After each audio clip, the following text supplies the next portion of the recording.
Buenos días, nos encontramos en un espacio del Museo Dialoga, un espacio del Museo de Cultura Popular de la Universidad Nacional. Le saluda a su servidor, Luis Pablo Orozco Varela. Hoy nos encontramos con un invitado muy especial, un gran intelectual, un economista de enorme recorrido y trayectoria como el doctor Luis Paulino Vargas, alguien que ha escrito más de 10 libros, que tiene experiencia y conocimiento en temas como tratados de libre comercio, escribió también en su tiempo sobre los programas de ajuste estructural en Costa Rica, sobre propiedad intelectual, etcétera, ¿verdad? Y además a eso sumamos una gran cantidad de papers, grandes aportes a través de su blog. En fin, don Luis Paulino es una de las personas más importantes en pensamiento económico alternativo que hay en Costa Rica. Es catedrático de la Universidad Nacional a Distancia y para nosotros es ciertamente un gran honor poder estar con él en este momento. Yo quisiera también saludar a mi compañero de la Escuela de Historia, Fabián González, académico y además parte del equipo de lo que es la revista de Historia de la UNA. Fabián, bienvenido. Gracias por el espacio. Nuevamente, manifestar el agradecimiento a don Luis Paulino Vargas por compartir con nosotros en este espacio. Antes de comenzar a plantearle algunas propuestas de discusión, de debate, quisiera confesar de que yo soy fiel seguidor suyo en su página de Facebook y lo leo prácticamente a diario. También lo sigo en su blog Soñar con los pies en la tierra y por supuesto que he leído varios de sus libros. Con base a esta lectura, ¿verdad? Que tengo sobre sus diferentes posiciones políticas y económicas sobre la realidad del país, es que yo pensé en una serie de ejes eh, transversales en los cuales podamos discutir en esta entrevista, en esta conversación. Entonces, quizás, si a usted le parece, yo quisiera comenzar preguntándole lo siguiente, que es una pregunta y una duda que últimamente, bueno, yo me la he estado haciendo, pero creo que también puede ser que gran parte de la población también se le esté preguntando. Por ejemplo, en este preciso instante en Costa Rica nos estamos enfrentando ante una simple recesión pasajera del crecimiento económico o todo lo contrario, somos testigos más bien de una verdadera crisis del modelo de desarrollo implementado en Costa Rica y en gran parte en América Latina desde la década de los 80. Es decir, estamos viviendo una simple crisis pasajera del neoliberalismo o más bien se trata de algo que va más allá, ¿verdad? Que plantea ya una, inclusive una reforma estructural del modelo de desarrollo vigente desde los años 80. Yo quisiera preguntarle eso, puesto que uno a veces lee en los grandes medios de comunicación esa palabrita, ¿verdad? Recesión, recesión, pero creo que sí que existe una gran diferencia entre recesión y crisis económica. Quizás no sé si podemos aprovechar esa pregunta también para em, ilustrar un poco la situación que vive el país en ese sentido. Primero, bueno, buenos días, Luis Pablo, y buenos días, Fabián. Primero que nada, agradecerles por invitarme, agradecerles sus palabras, son excesivamente generosos, es más de lo que yo me merezco. Ustedes exageran mis méritos, no es para tanto. Muchísimas gracias por ser tan generosos conmigo. Eh, eh, Fabián, creo que la pregunta suya es tremendamente importante. Yo por lo menos personalmente vengo sosteniendo que estamos ante una crisis del modelo de desarrollo y no lo decía hace un año o hace 2 años, probablemente hace 5 años o más de 5 años ya lo estaba diciendo.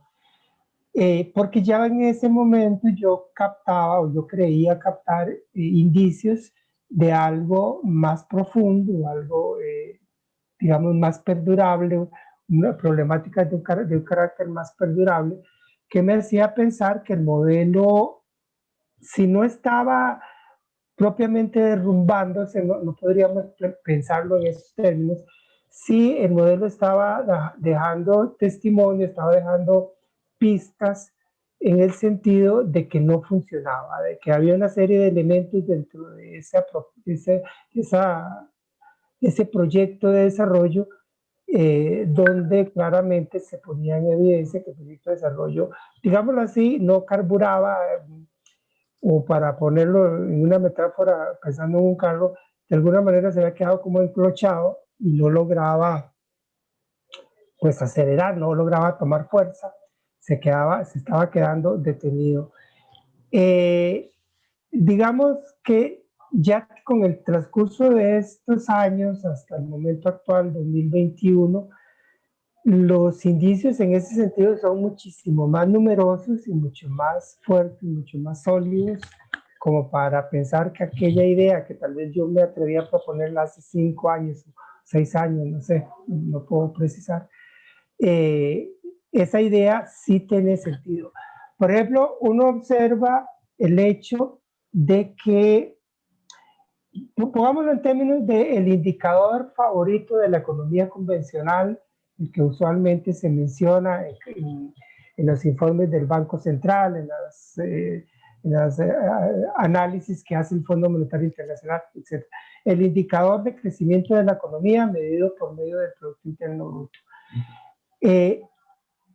Uno observa que, y es fácilmente comprobable, que a partir de 2009 la economía de Costa Rica se instala, digámoslo así, en un histórico, digámoslo así. Eso es mucho más claro. No, digamos, en el 2009 hubo una situación particular que fue el efecto de la crisis económica mundial sobre la economía costarricense. La economía tuvo en términos de su Producto Interno Bruto, tuvo un decrecimiento cercano al 1% en 2009, pero sobre todo hubo un deterioro significativo, muy abrupto en la situación del empleo.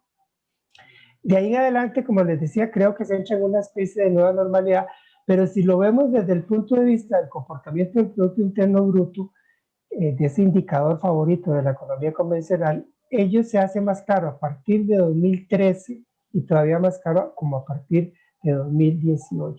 Claramente ya la economía se sitúa varios escalones por debajo de sus patrones históricos de crecimiento, de los patrones de crecimiento que regían al menos hasta 2008, aunque esa tesis podríamos repensarla. Y incluso uno podría encontrar indicios de que desde ese punto de vista, desde el punto de vista del indicador del Producto Interno Bruto, ya las cosas no caminaban bien desde inicios del siglo XXI. Lo que pasa es que ahí tenemos de por medio una situación de auge económico que se da en 2006, 2007, un auge económico de carácter muy especulativo, y ese auge económico enmascara algo que quizá ya se estaba manifestando desde inicios del siglo XXI. Pero entonces, teniendo presente la presencia de ese auge económico hacia el 2006, 2007, y que eso enmascara a una tendencia que podría venir desde principios de este siglo, lo que sí es claro es que ya esa tendencia a partir de 2009 y más claramente a partir de 2013 se hace presente de una manera bastante contundente, digámoslo así. Pero podríamos remitirnos a otros indicadores, un indicador que para mí es más importante que el mismo indicador de Producto Interno Bruto, que es el indicador del empleo. Y si nos vamos a ver la situación del empleo, vemos que ya a partir de 2009 sí hay un quiebre clarísimo. No lo hay antes de 2009. Todavía hasta 2008 el desempeño de la economía de Costa Rica en términos de su capacidad de generación de empleos era, digamos así, que relativamente satisfactorio, todavía hasta 2008. Pero a partir de 2009 hay una ruptura clarísima. Ya esa ruptura empieza en 2009 y no se recupera del todo. Y ya estaríamos llegando a los 12 años desde que eso empezó y no hay síntoma alguno de recuperación del empleo. El empleo se deteriora en 2009 y no se vuelve a recuperar. Las tasas de desempleo más bajas que hemos llegado a tener en todo este largo periodo fue de alrededor de un 8,5%, que desde todo punto de vista, en cualquier país del mundo, eso se consideraría terriblemente malo.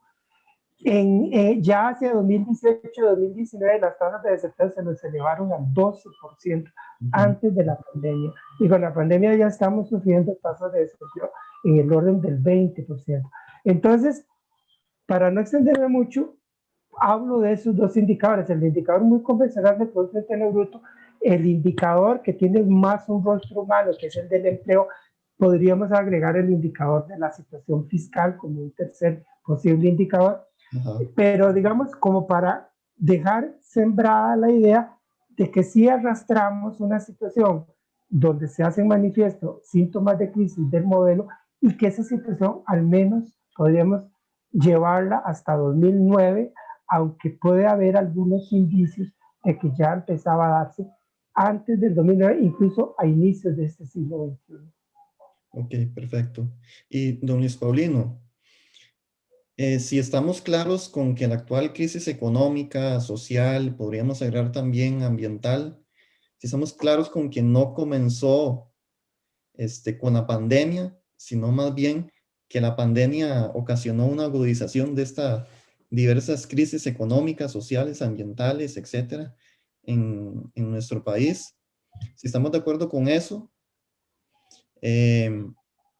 por una parte, y después, por ejemplo, los medios de comunicación hegemónicos, ya sea de manera solapada o de manera explícita, casi a diario, achacan la responsabilidad de esta crisis a los supuestos privilegios de las clases trabajadoras.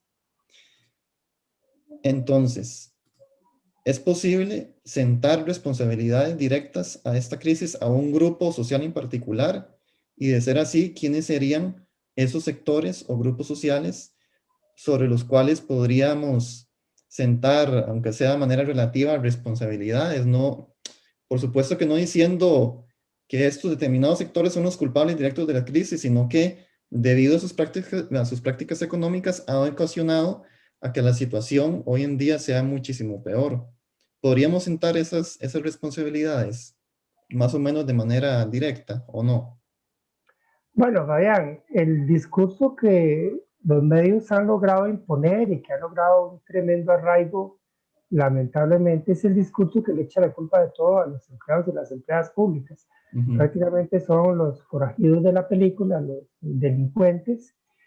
Se ha creado una imagen horrible de las personas que trabajan en el sector público y se insiste día a día en esa campaña, ¿verdad? Una campaña llena de veneno, llena de inquina contra las personas que trabajan en el sector público. Pero eso no deja de ser más que una apreciación extremadamente superficial y parcial, porque ha habido una relativa mejora en los salarios del sector público, porque en el sector público hay una mayor estabilidad, una mejor calidad del empleo. O sea, atribuir a eso la crisis es de una simplicidad realmente violenta, tremendamente violenta. De ninguna manera, eso no puede ser una explicación de recibo para poder entender los orígenes de la crisis. Porque inclusive los problemas fiscales que están supuestamente relacionados con las condiciones laborales algo más favorables de los empleados y las empleadas públicas, esos problemas fiscales en el fondo obedecen a muchas otras razones, y es posible que otras razones tengan mucho mayor incidencia en esos problemas fiscales que la propia situación de los salarios o de las condiciones de empleo en el sector público. Entonces, digamos que sería como un poquito largo de poder explicar en detalle esto que estoy diciendo, pero lo cierto del caso es que la incidencia que los salarios en el sector público tienen en el problema fiscal es, en el mejor de los casos, una incidencia muy parcial. De por medio hay también una carga tributaria muy baja, hay un estancamiento en los ingresos fiscales del gobierno, hay un alto nivel de fraude fiscal también, pero hay también un efecto derivado de precisamente lo que hablábamos antes, de una economía que crece mucho menos, muy por debajo de sus estándares históricos. Ese bajo crecimiento en la economía agranda los problemas fiscales desde todo punto de vista. porque debilita los ingresos tributarios que el gobierno recibe, porque agranda en términos relativos el impacto del crecimiento de los gastos del gobierno. Si la economía hubiese mantenido los índices de crecimiento que típicamente tuvo antes de 2009, el crecimiento en el gasto del gobierno no hubiera significado un problema significativo. Ese crecimiento del gasto del gobierno que los medios de comunicación, alrededor del cual los medios de comunicación hacen un tremendo bullón para decir que ahí se originan todos los problemas. Sin embargo, ese crecimiento del gasto del gobierno, así tal cual se dio, hubiese significado muy poco, no hubiese significado un problema en realidad, no hubiese sido ningún problema importante si la economía tan solo hubiera mantenido los índices de crecimiento, los patrones de crecimiento que la caracterizaron históricamente. Entonces, si queremos hablar de los verdaderos orígenes de la crisis, tenemos que hablar de cuáles son los fundamentos del modelo de desarrollo que tenemos, los fundamentos del proyecto de desarrollo que tenemos, las características dominantes de ese proyecto de desarrollo, las tendencias dominantes de ese proyecto de desarrollo, porque a fin de cuentas es ahí donde podemos ubicar los verdaderos orígenes de la crisis. Y eso pues da para hablar mucho, usted me dirá, Fabián, hasta dónde podemos llegar para hablar de eso, pero yo creo que si queremos entrarle en serio, no con charlatanerías, no con superficialidades, al problema de por qué tenemos los problemas que tenemos que entonces en serio entrarle a esos rasgos fundamentales, a esas, digamos, características estructurales que son distintivas de este proyecto de desarrollo, porque ahí es donde están las fallas verdaderamente fundamentales que explican los problemas económicos que hoy afrontamos. Concuerdo totalmente con usted, don Luis Paulino. Y por otra parte, yo creo que la pandemia, además de que ha agudizado crisis previas, en el caso de Costa Rica, pero también en otros países de América Latina, yo creo que la pandemia, en este contexto de crisis económica, sanitaria, etcétera, ha demostrado que la inversión pública, sobre todo en materia de salud y educación, protagonizada por el Estado, no solamente es necesaria en estos contextos de crisis, sino que también hasta cierto punto, ¿verdad? No podríamos decir que lo desmontó del todo, pero hasta cierto punto desmontó la narrativa mítica, por así decirlo, de un supuesto mercado autorregulado que vendría a satisfacer las demandas más elementales de la sociedad. ¿Usted estaría de acuerdo con esta afirmación de que por así decirlo, que los países que a mejores les fue en esta pandemia fueron los que tienen mayor institucionalidad pública? ¿Cuáles países han sorteado mejor las consecuencias de la pandemia acorde a esta afirmación? Los que tienen menor institucionalidad pública, los que tienen menor seguridad social, menores garantías sociales. Las instituciones públicas legadas por el modelo desarrollista en Costa Rica nos han permitido resistir mucho mejor esta crisis en comparación con otros países del continente americano, porque creo que no es un dato menor recordar que, por ahí no sé si me corrigen después, creo que Estados Unidos es el país que ha tenido más muertes, ¿verdad? Ocasionadas por la pandemia. ¿Qué tiene que ver eso con la inexistencia de un seguro social? Entonces, más o menos por ahí quisiera que prosiguiéramos el debate. Sí, Fabián, digamos que una situación como una pandemia con estas características de la que hemos tenido que enfrentar durante este año, este último año, es una de esas situaciones excepcionales donde se pone en evidencia que el Estado, la institucionalidad pública son necesarias porque es imposible para los mercados capitalistas por sí solos enfrentar una situación de estas.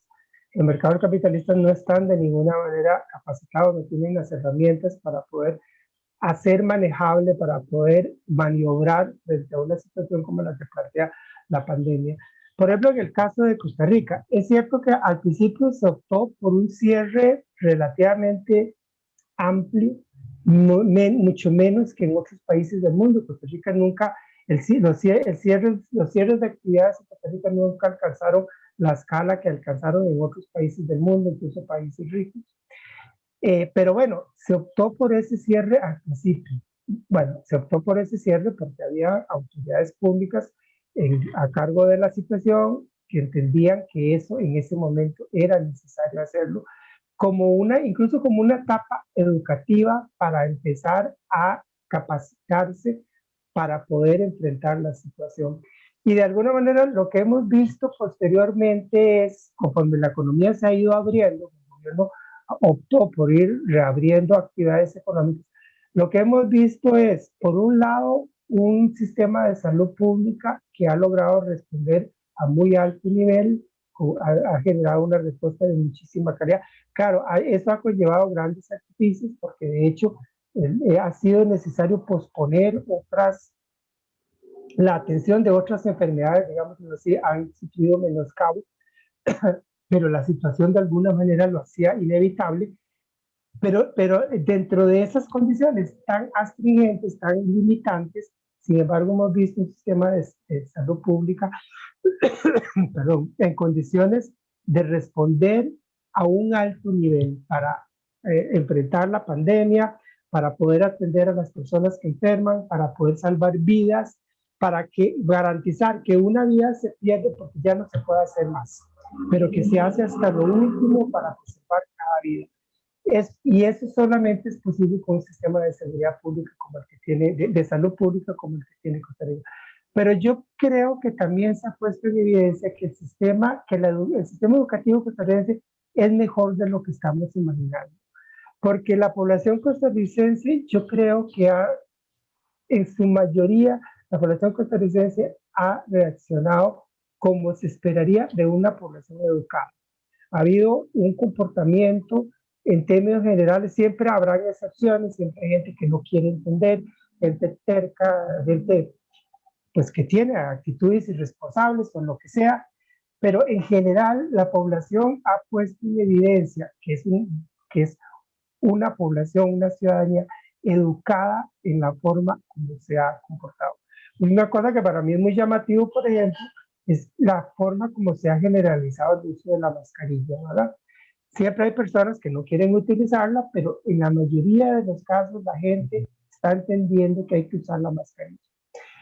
A veces no se entiende bien cómo usarla de la mejor forma, pero aún en esos casos, todavía como que faltaría explicar un poquito más, pero está puesta la semilla de que la persona está dispuesta a ponerse una mascarilla, y eso no es poca cosa.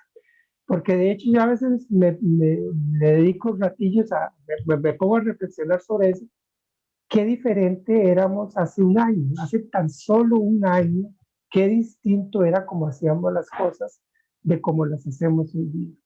Y ahí se pone en evidencia una población educada, consciente, y eso es incomprensible si no pensamos en el sistema de educación pública de Costa Rica.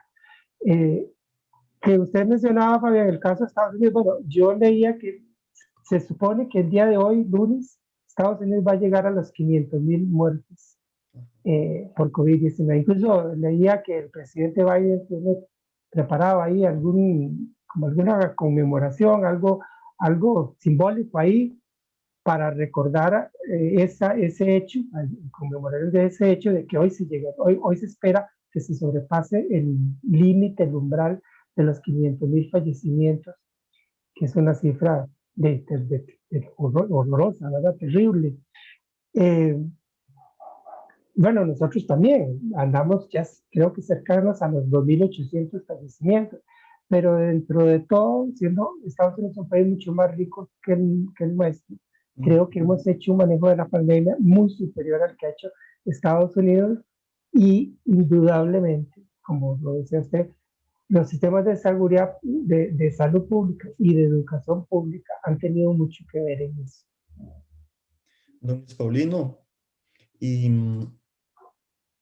bueno, si la institucionalidad pública de Costa Rica, entiéndase, qué sé yo, Caja Costarricense de Seguro Social, ICE, INS, universidades públicas, garantías sociales, Código de Trabajo, etcétera, si toda esta institucionalidad pública ha permitido aminorar las implicaciones económicas y sociales de la actual crisis, ¿A qué se debe entonces? Yo sé que existen muchos factores, pero quizá podríamos preguntarnos a qué se debe el relativo éxito de esta propaganda apologista del Estado mínimo, entre comillas, del eufemísticamente llamado ahorro del gasto público, así como el desprestigio de prácticamente todo lo que huela público. Y quiero que, más bien le propongo que para esto pongamos como ejemplo la labor de las universidades públicas, ¿verdad? A quienes se pretende incluir en el cuestionado proyecto de ley sobre el empleo público. Entonces, si la evidencia real y objetiva es que la institucionalidad pública nos ha permitido resistir mucho mejor esta crisis, ¿a qué se debe? O al menos yo lo veo así, ese éxito de esa propaganda contra todo lo público, ¿verdad? Al menos yo lo veo así en redes sociales y así lo he escuchado inclusive cuando viajo en el bus, ¿verdad? Gente quejándose de la caja, etcétera, pero que no se pone a pensar de esto de una manera como más pausada. Sí, yo creo, Fabián, que hay como una combinación de cuestiones. Digamos, para empezar, reconozcamos que hay cosas en el sector público que no están bien y que debemos corregir. Ajá. Y incluso uno, vos o yo, que trabajamos, Luis Pablo, que trabajamos en universidades públicas, tenemos que asumir un compromiso muy fuerte y muy sincero, muy de corazón, en el sentido de trabajar para corregir lo que haya que trabajar. Entonces, pues partamos de ahí, que hay cosas por corregir, que hay defectos, hay deficiencias, hay duplicidades y hay también algunos excesos. Y esos excesos han alimentado la propaganda. Que hay algunos altos salarios, ese pequeño porcentaje de salario en las universidades públicas que son muy altos, los hay. Como hay un pequeño porcentaje de salarios muy altos en otras instituciones públicas, por ejemplo la Caja o la Corte, como hay algunas convenciones colectivas que conceden algunas ventajas ahí que podrían ser discutibles a los trabajadores y trabajadoras de esa institución pública. Bueno, eso es lo que ha alimentado la propaganda. Pero una propaganda donde por un lado se exhibe eso para decir estos son privilegios del sector público y por otro lado al trabajador y la trabajadora de a pie del sector privado se le dice lo que ustedes tienen es lo único que se puede tener.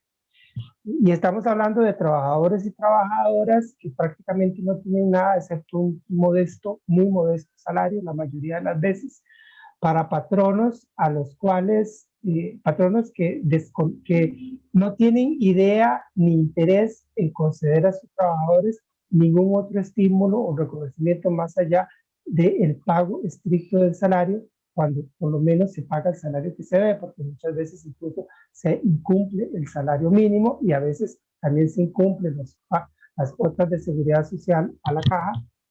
Bueno, a ese trabajador de a pie se le ha hecho creer, se le ha jugado, se le ha presentado un juego donde por un lado se ponen ciertas situaciones en el sector público para decir estos son privilegios del sector público, cuando por otro lado se le dice el mundo debe ser como es el mundo de ustedes.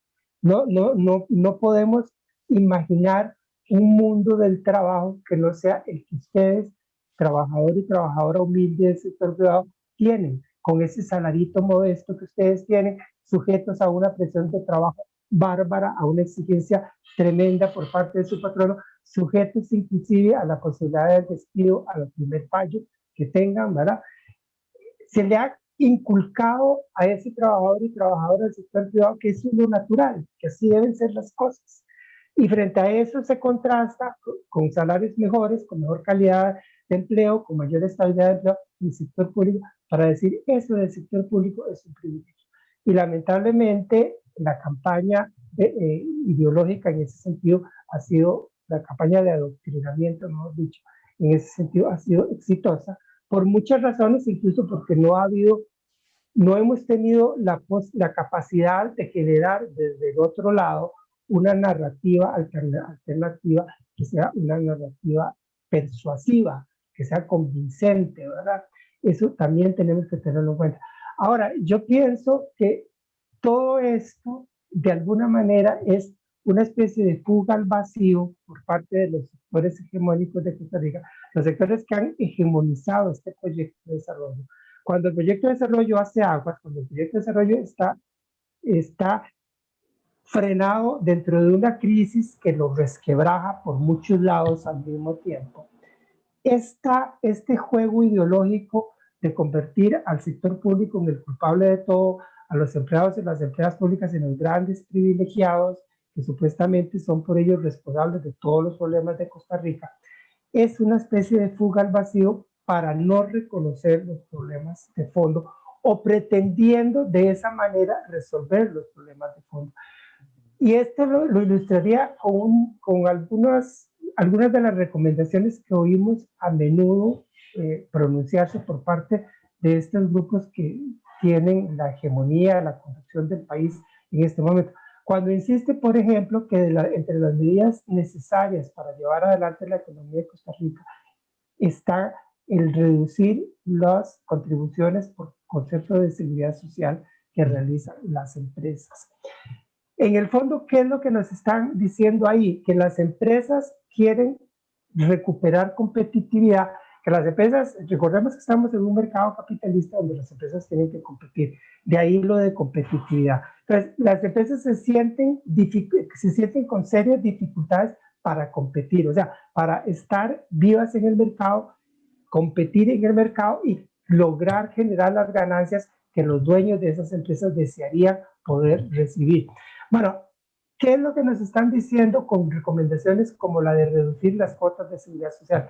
Lo que nos están diciendo es, resolvamos los problemas de competitividad bajando costos, en este caso, los costos de sostenimiento de los sistemas de seguridad social.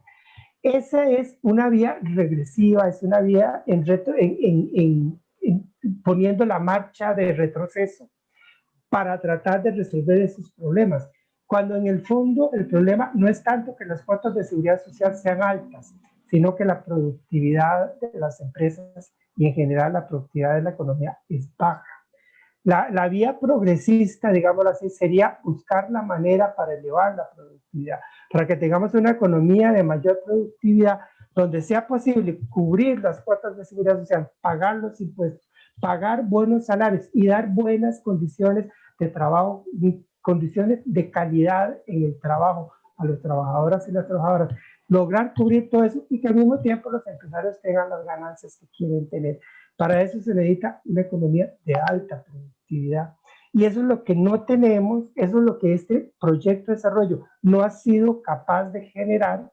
Y esta es una de las cosas a las que yo me refería cuando decía que habían factores de fondo, factores estructurales que subyacen a esta crisis de este proyecto o modelo de desarrollo. Bueno, uno de esos factores es eso, que tenemos una economía de muy baja productividad, que no, como consecuencia de un proyecto de desarrollo que no ha generado las condiciones necesarias para elevar la productividad, y entonces están queriendo resolver las cosas por la vía de lo que podríamos llamar el dumping social, o sea, la reducción de salarios, la reducción de impuestos, la reducción de costos, de contribuciones a la seguridad social, la reducción de esas cosas, la reducción de costos por esa vía, bajar salarios, bajar impuestos, bajar contribuciones de seguridad social, para de esa manera, a través de esa estrategia de dumping social, que es una estrategia regresiva, es una estrategia de debilitar el Estado social,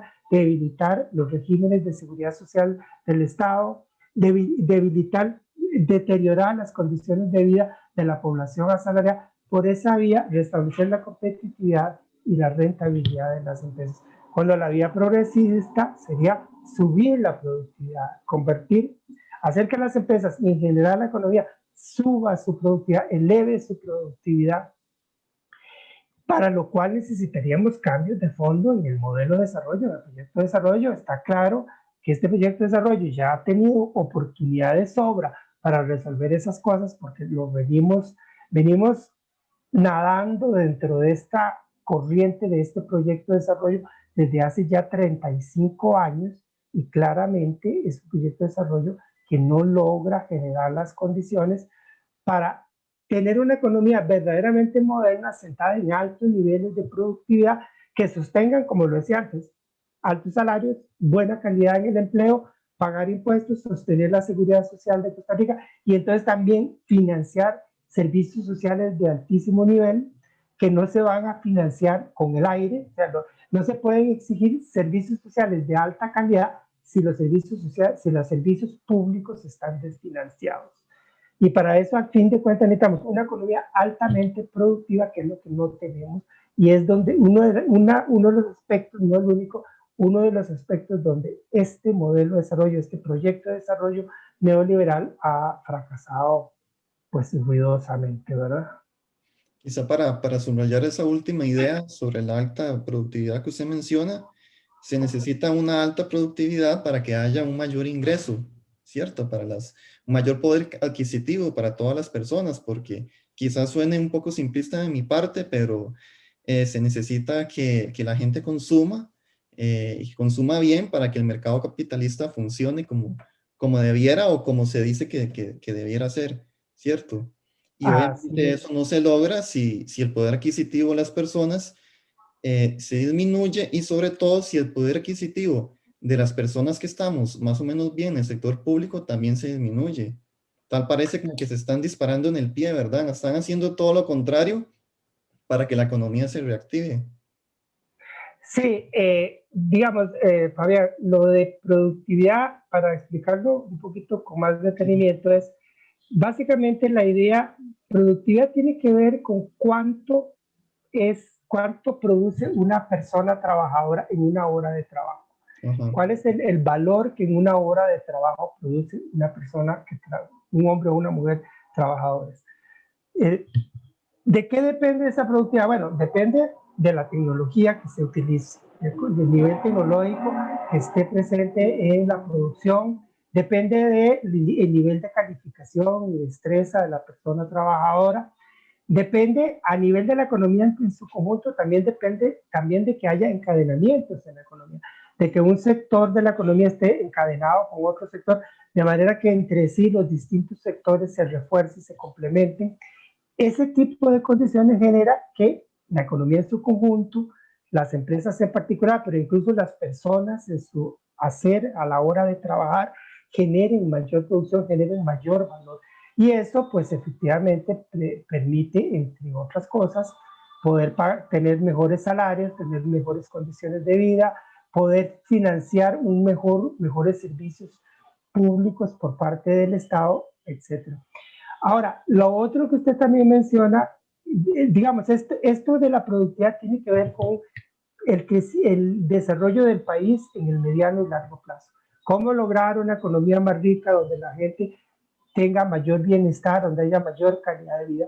Ahí necesitamos una economía entonces que tenga mayor productividad. Está también el problema que es relacionado, pero que también es diferente, de cómo logramos sacar la economía del hueco al cual ha caído, porque hay que reconocer que en el 2020 la pandemia nos empujó a un hueco. Si ya veníamos muy mal, como lo comentábamos antes, en el 2020 no fue peor, la pandemia nos empujó y nos tiró a un hueco muy profundo. Entonces la cosa es cómo sacar a la economía de ese hueco y sobre todo sacarla en términos de crear muchísimos empleos que sean empleos decentes para esos centenares de miles de personas que reclaman empleo hoy día. Entonces ahí es donde entra el tema que usted mencionaba de la reactivación, que es como más un asunto de corto plazo.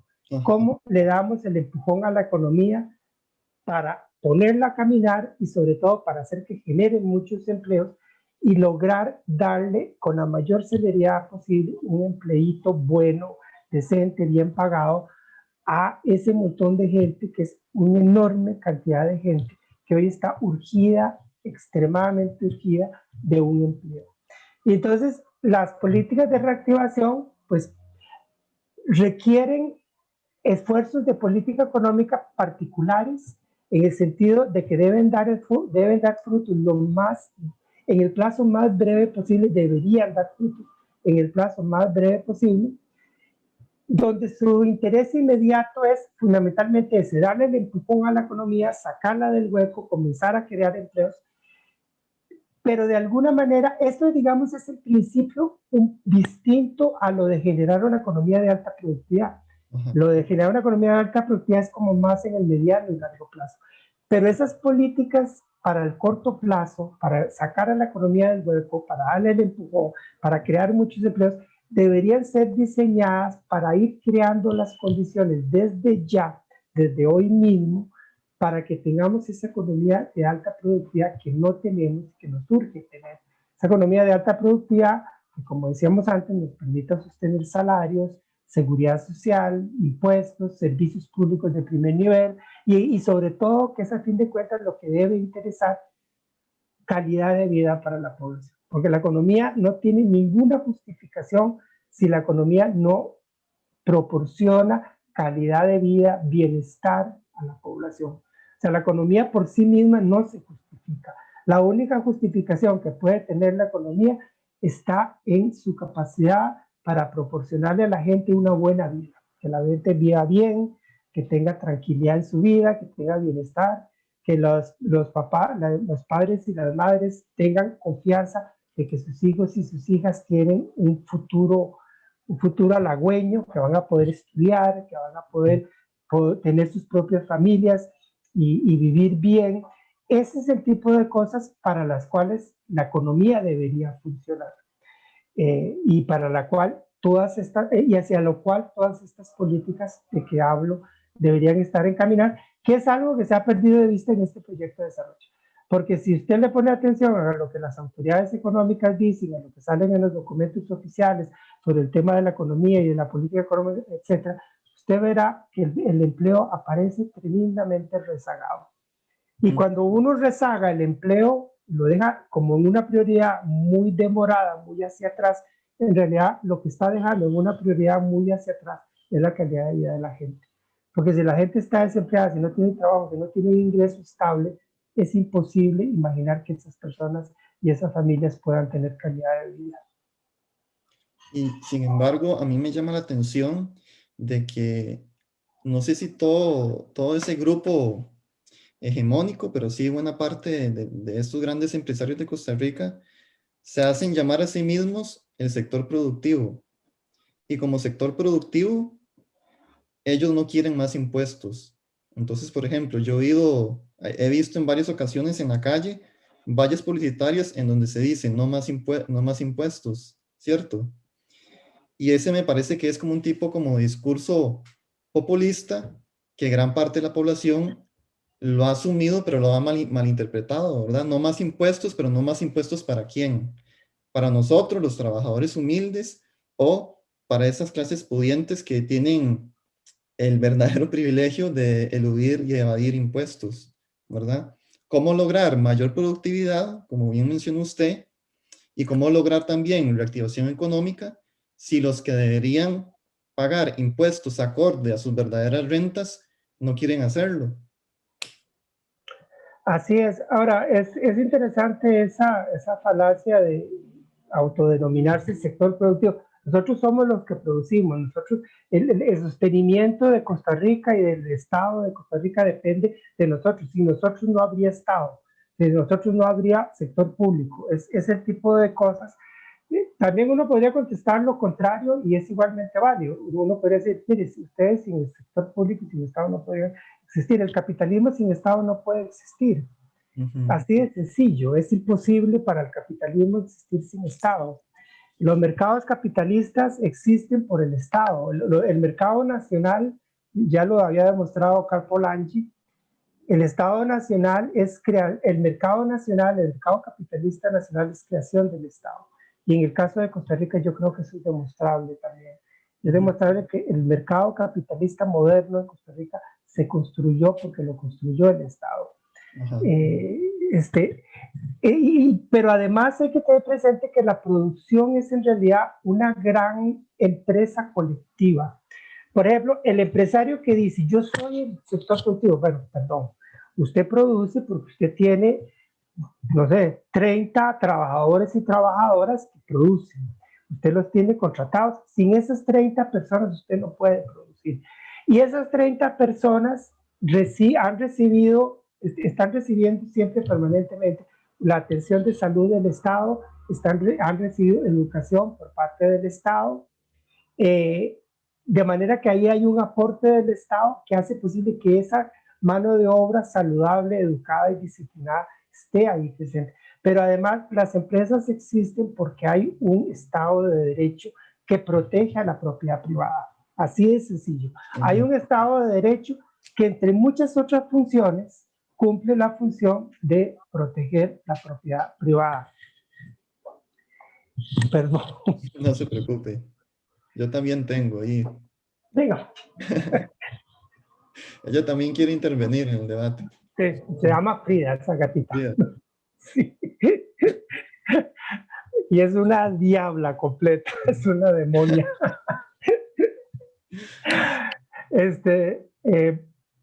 Que decía yo que el Estado, el capitalismo, las empresas privadas requieren de un Estado de Derecho para proteger la propiedad privada. La función de la policía, la función del Poder Judicial, la función de los registros de propiedad, etc. Sin eso, el sector empresarial privado no podría funcionar. O sea, en resumidas cuentas, lo que quiero decir es que la producción es en realidad un gran, ¿cómo decirlo? El proceso productivo es una gran empresa colectiva, un gran esfuerzo colectivo que se hace posible por muchas cosas al mismo tiempo. O sea, las empresas, tan sencillo como que las empresas rehabilitan carreteras a través de las cuales, o líneas de tren o aeropuertos, por medio de los cuales los insumos que necesitan les llegan y los productos que van a vender salen hacia sus destinos, hacia donde hagan de venderse, sin una institucionalidad pública que haga posible que exista esa infraestructura, no podrían funcionar.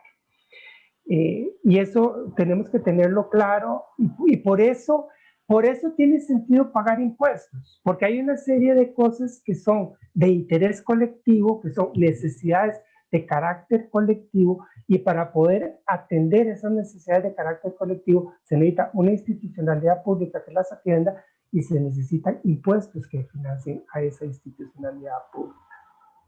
Algo que yo siempre digo, ahí usted me corregirá, es que el neoliberalismo no evade ni odia al Estado. Todo lo contrario, lo que al neoliberalismo no le gusta es tener al Estado, o sea, esa relación social en su contra, ¿verdad? Lo que necesita la política económica neoliberal es un Estado que funcione acorde a sus intereses.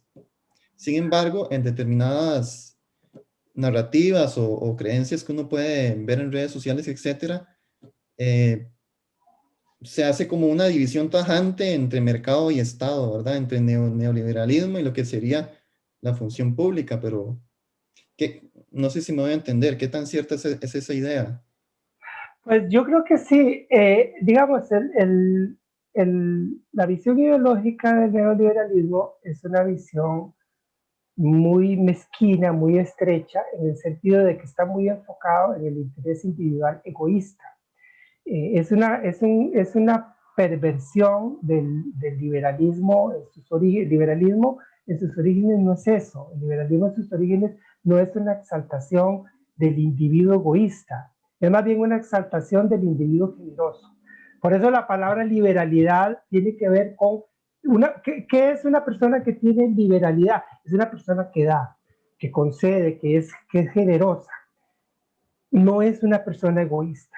Esta degradación del liberalismo que encontramos en el neoliberalismo es una degradación egoísta, mezquina, cochina, estrecha, de mirada muy estrecha. Y por eso mismo al neoliberalismo le cuesta muchísimo concebir un Estado social preocupado por el bien común, por la justicia social, por la protección de los más débiles, de los más pobres.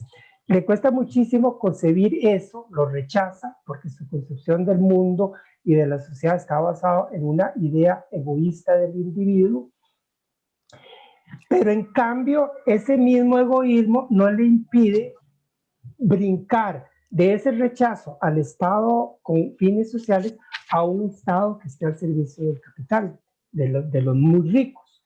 No tienen ningún problema, por la misma ideología tan estrechamente egoísta, les permite brincar de un extremo al otro sin ningún escrúpulo, sin el menor rubor, de decir, el Estado no debe meterse, el Estado, esa cuestión de que el Estado se meta con la justicia social y la igualdad, esto no es deseable de ninguna manera, pero fácilmente brincan de ahí a exigir que sí, que el Estado dé a favor de los más ricos, recorte impuestos a los más ricos, o cuando los bancos están a punto de quebrar, como con en la crisis de 2007, 2009, cuando estaban a punto de quebrar, sobre todo hacia 2008, 2009, ahí sí que el Estado meta mano, que el Estado utilice recursos públicos para sostener a los bancos. En este momento en Costa Rica, en esta situación de la pandemia, lo hemos visto reiterarse. Hemos visto reiterarse cómo por un lado hablan de recortar impuestos, de reducir el tamaño del Estado, de achicar el empleo público, de cómo hablan insistentemente de un Estado mínimo y al mismo tiempo reclaman auxilios del Estado. Necesitamos que el Estado nos ayude con esto, necesitamos que el Estado nos ayude con aquello. Lo han pedido los empresarios del sector turismo, lo han pedido empresarios del sector transporte, lo han pedido del sector comercio. O sea, saltan tranquilamente, y no estoy hablando del pequeño empresario. El pequeño empresario, el micro, pequeño, medio empresario es como un mundo aparte. Estoy hablando del grandote. Ese empresario más grande, más rico, más poderoso, sí, salta fácilmente de decir hoy, hay que recortar impuestos, recortar el Estado, disminuir el gasto público, disminuir el empleo público, a mañana salir con un pliego de peticiones para decir, necesitamos que el Estado nos dé esto. Entonces, ¿cómo se come eso? ¿Cómo se come lo de por aquí exigir un Estado mínimo y por aquí exigir un Estado que me dé un montón de cosas? Esta gente pareciera lo más natural del mundo, ¿verdad? Y es como muy característico de esa ideología, digo yo, se me ocurre a mí tratar de entenderlo de esa manera, precisamente porque es una ideología que exalta el egoísmo, la individualidad egoísta. Y como entonces hay tal individualidad egoísta, hay tal, ¿cómo lo decimos?, tal fijación en una actitud egoísta, pues exigir cosas tan contradictorias pareciera natural, porque dentro del egoísmo con que se mira el mundo, pues eso se ve como natural. Finalmente lo único que interesa es mi conveniencia, que al resto se lo lleve el carajo, pues entonces es como natural incurrir en este tipo de horrorosas contradicciones, ¿verdad? Otro ejemplo que se me acaba de ocurrir a mí, no sé qué tan comparable sea, de intervención del Estado a favor de los sectores capitalistas, es lo que ocurrió hace poco en Estados Unidos, cuando pequeños accionistas comenzaron a comprar acciones de una empresa prácticamente en quiebra, GameStop, en Estados Unidos, ¿verdad? Y después los grandes accionistas de Wall Street pidieron al Banco Central, ¿verdad?, la Reserva Federal de Estados Unidos, que por favor interfiriera para que esos pequeños accionistas dejaran de comprar acciones de GameStop porque estaban perdiendo millones de dólares, ¿verdad? Creo que es un fenómeno prácticamente global, ¿verdad? Esto que estamos comentando. Sí, ese caso de GameStop fue muy simpático porque fue efectivamente un montón de pequeños inversionistas que se metieron, porque lo que hicieron fue entrar a especular. Esos pequeños inversionistas llegaron a hacer lo mismo que han venido haciendo los grandes bancos, los grandes inversores, los grandes fondos de cobertura que llaman, etcétera. Lo que ellos han venido haciendo, vinieron a hacerlos este ejército de pequeños inversionistas, pero lo hicieron de una manera tal que le produjeron pérdidas a los grandes. Por una sencilla razón, los grandes estaban apostando a que las acciones de GameStop iban para abajo. Los chiquitillos entraron a comprar acciones de GameStop y subieron el precio de estas acciones, subieron precipitadamente, fuertemente. Y al subir los precios de las acciones, aquellos grandes que estaban apostando a la baja perdieron, porque estaban apostando a la baja. Y de pronto resultó que las acciones se fueron para arriba. Pero, Fabián, tenemos un ejemplo que ahorita está muy vigente aquí en Costa Rica. Hay un proyecto para condonarle deudas a pequeños productores agropecuarios en este momento. Bueno, los grandotes que hace un tiempo atrás estuvieron muy de acuerdo en condonación de deudas tributarias a grandes empresas, la amnistía tributaria que usó doña Rocío Aguilar y Carlos Alvarado ya en 2018, que aprobó la Asamblea Legislativa en el famoso proyecto de ley aquel que dio lugar a la ley 9635, ahí se aprobó una amnistía tributaria para empresas grandes. Bueno, esos sectores que apoyaron la amnistía a estas empresas ahora están muy molestos porque están tratando de darle una condonación a pequeños productores agropecuarios que son, yo no sé, es posible que por ahí se cuele algún vivillo que no es un pequeño productor, eso lamentablemente ocurre, y habrá uno o varios vivillos que no son pequeños productores y que se están colando ahí, pero uno sabe que la mayoría son pequeños productores. Pero como en este caso no, en este caso no quieren que se apruebe eso. Eso yo creo que da una buena medida del doble rasero, ¿verdad? Del doble rasero, que se aplica en estos casos, ¿verdad? Cuando es el grandote, el poderoso, cuando es el plutócrata, muy bien. Cuando es el resto, son trabajadores asalariados, trabajadoras asalariadas. Cuando son campesinos, pequeños productores, pequeñas empresas, ahí sí que no, ¿verdad? Luis Paulino, no sé si quizá para ir finalizando, le voy a plantear una pregunta muy compleja de responder, sobre todo porque los acontecimientos están en pleno desarrollo. Pero quizá, no sé si nos podría usted comentar con algún ejemplo práctico cómo afectaría esta nueva ley de empleo público a las finanzas de las universidades públicas y sobre todo al salario de los trabajadores universitarios.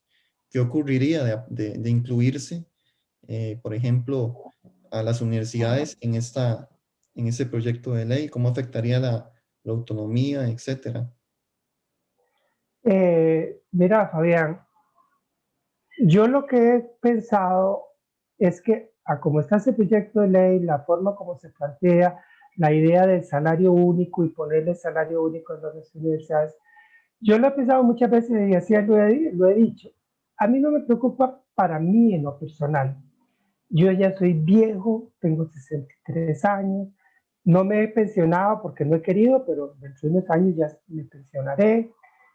A mí no me va a afectar mucho porque mi salario está por encima del salario único, va a estar por encima del salario único. Entonces, yo sé que me lo van a estancar, no voy a recibir aumentos de nada, ya lo sé, ya me hice la idea que eso es lo que me impondrían, mi salario simplemente quedaría congelado, pero tampoco me lo van a bajar al llamado salario único. A mí lo que me preocupa son los académicos y las académicas jóvenes como usted, Fabián. Eso es lo que a mí me preocupa. Porque ustedes, gente joven que están en las universidades, yo me imagino, yo vengo trabajando con gente joven desde hace más de 10 años, gente que es 25, 30 años menor que yo, ¿verdad? Estoy ya habituado a eso. Y hasta más de 30 años menores que yo.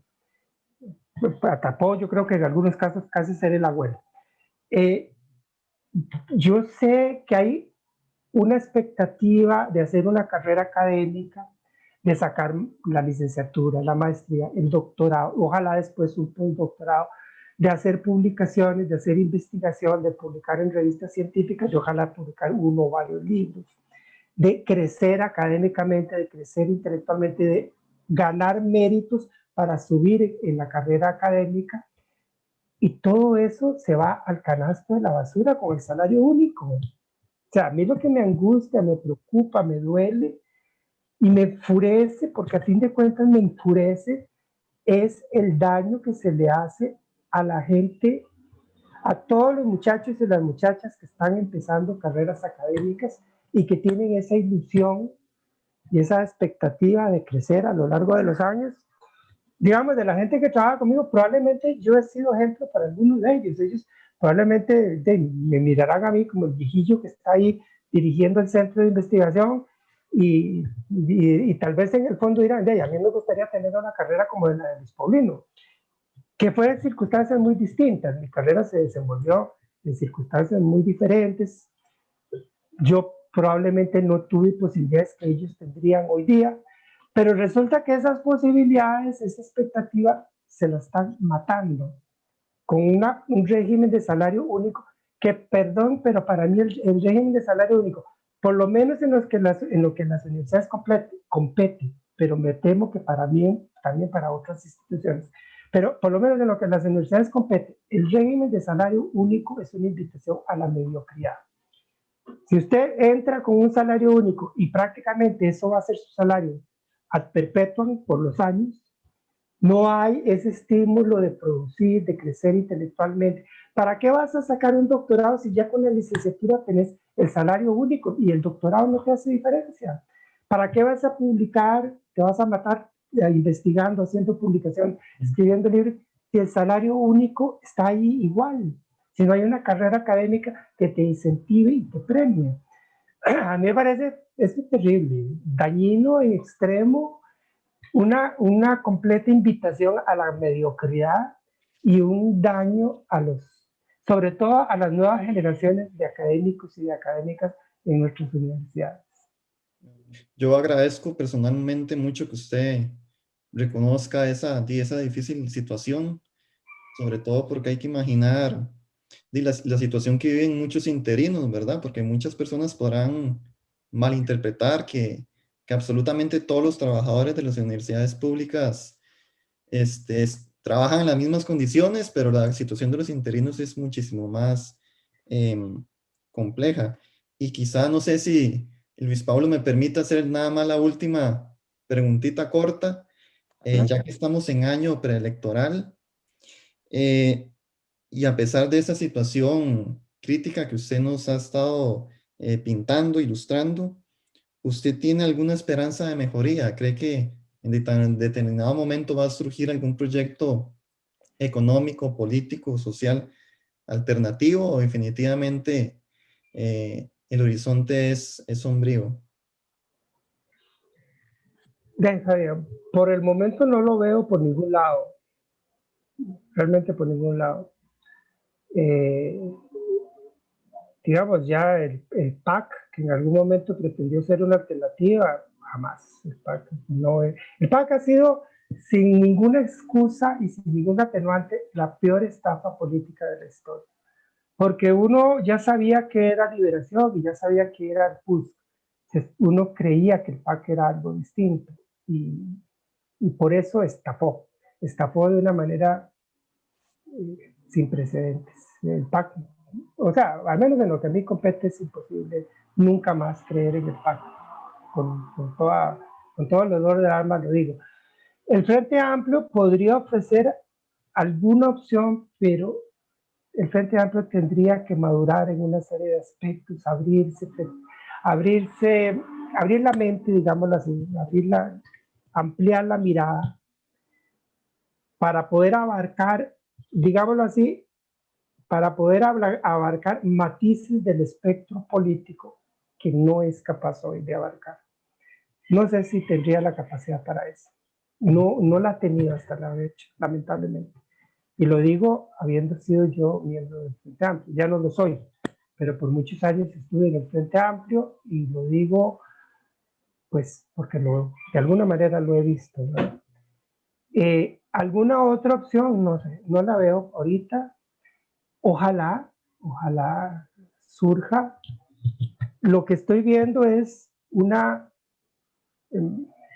como una especie como que salen por generación espontánea gente expresando sus ambiciones. No solamente hay una cantidad de precandidaturas presidenciales, sino que yo sé que también se están moviendo una enorme cantidad de precandidaturas diputadiles, que yo creo que están más movidas por la ambición que por otra cosa, la ambición de figuración, de estar, de ocupar un puesto importante, entre comillas, algo para lo cual ya yo dichosamente estoy curado, ya no me interesa nada de eso. Pero digo yo, creo que yo quiero todavía creer que hay una conciencia democrática, una convicción democrática profunda en nuestro pueblo, en nuestra ciudadanía, y que de ahí podría surgir algo. Quiero tener esa ilusión, no perder la esperanza, porque si no, de otra manera, las perspectivas son muy, muy turbias para nuestro país, ¿verdad? Ojalá que sí sea. Ojalá salga algo. Sí. Listo. Luis Pablo, muchas gracias, don Luis Paulino. Bueno, yo estoy sumamente agradecido con don Luis Paulino por todo su aporte, por la enorme franqueza y generosidad y el nivel de profundidad también que nos presentó hoy, toda esa serie de temas que nos angustian mucho, ¿verdad? Creo yo que es parte del compromiso del museo, de la Escuela de Historia, con el presente que vive la sociedad costarricense, el papel de las universidades y el destino del país, el tipo de país que queremos construir en este siglo XXI, cuyo, como decía don Luis Paulino, ¿verdad? Cuyos principales ejes y necesidades todavía están pendientes. Gracias, don Luis Paulino. Gracias, Fabián, también por tu excelente moderación. Y esto ha sido el Museo Dialoga. Se despide su servidor, Luis Pablo Orozco Varela. Nos veremos en una próxima edición. Gracias. Hasta luego.